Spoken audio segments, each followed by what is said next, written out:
the first thing my mind sort of went to was, how do we make sure that students still have access to this institution, the association, and how can we ensure the continuity and longevity of the association by making sure there's no gap in leadership and there's no gap in student fees that are being used to fund programs that students evidently really like. I had my campaign team meet.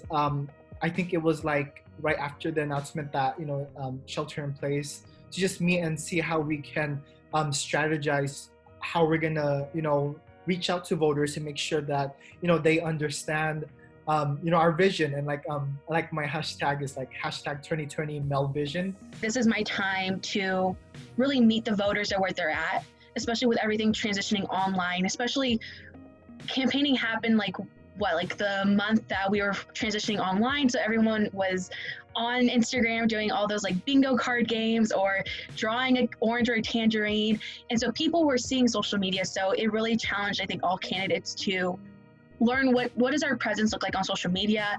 How can we adapt our messages to be these like 7-second bites or something quick for people to catch their eyes.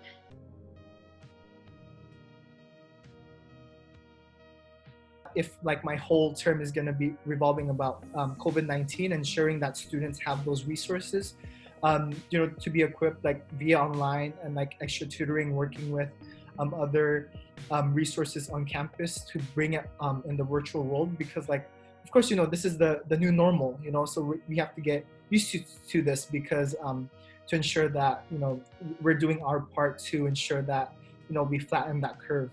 We wanted to ensure that everyone who would like to vote has the opportunity to vote. And I think it was challenging on multiple levels. One was the operation side of making sure we had everything set up in terms of the CalLink ballot as well as the provisional ballot. But another thing is recognizing that students during this time probably shouldn't be having ASUC elections at the forefront of their mind. And that's something that I recognized specifically very early on. And our strategy was then to really highlight sort of how important these elections are in terms of ensuring the continuity of student leadership on campus, and also pushing out messaging about how to vote very easily, making the process as seamless as possible, getting the word out to as many students as possible. I'm trying to understand more of like, what's the role of the president? How can I adapt it to this current situation? But also, how can I make it useful? Like the role of the president is supposed to be this very symbolic role where we advocate for students, we listen to students, we voice the concerns. And so for me, I'm trying to learn how to be more accessible, but also taking care of like my mental health in the midst of all of this. And so, I took kind of like a transition break just to like learn more from folks that work within the ASUC, to learn more from folks and like even professional staff, like what is the student experience?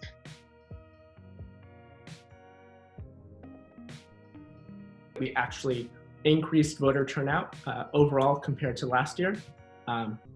So we had a marginal increase of about 1%. So an increase in real terms of about 100 voters compared to nearing around 11,000 voters last year to 11,100 this year. So that was actually a big surprise and a real sort of validation of the importance of this election and the association as a whole. It's a change of time, right? We're issuing this new wave of energy. This is the first time in a long time that the executives, the majority, are independent. The Senate is mostly independent. So I think this is a really beautiful time for the ASUC to really redefine who we are as a student government. Because what I've seen in the past is that sometimes we can get overwhelmed by party politics. Sometimes we can get overwhelmed by a lot of issues that are happening external to the ASUC. And so how can we regroup and really redefine what does it look like to advocate for students? What does it look like to show up when we're needed? And how does it, how can we redefine ourselves to be useful for students? All our projects and all the things that we came up with meeting with community members, How are we gonna make sure that the projects that we talked about are executed during the fall semester in light of this pandemic? So that was one of the biggest challenges that we were talking about.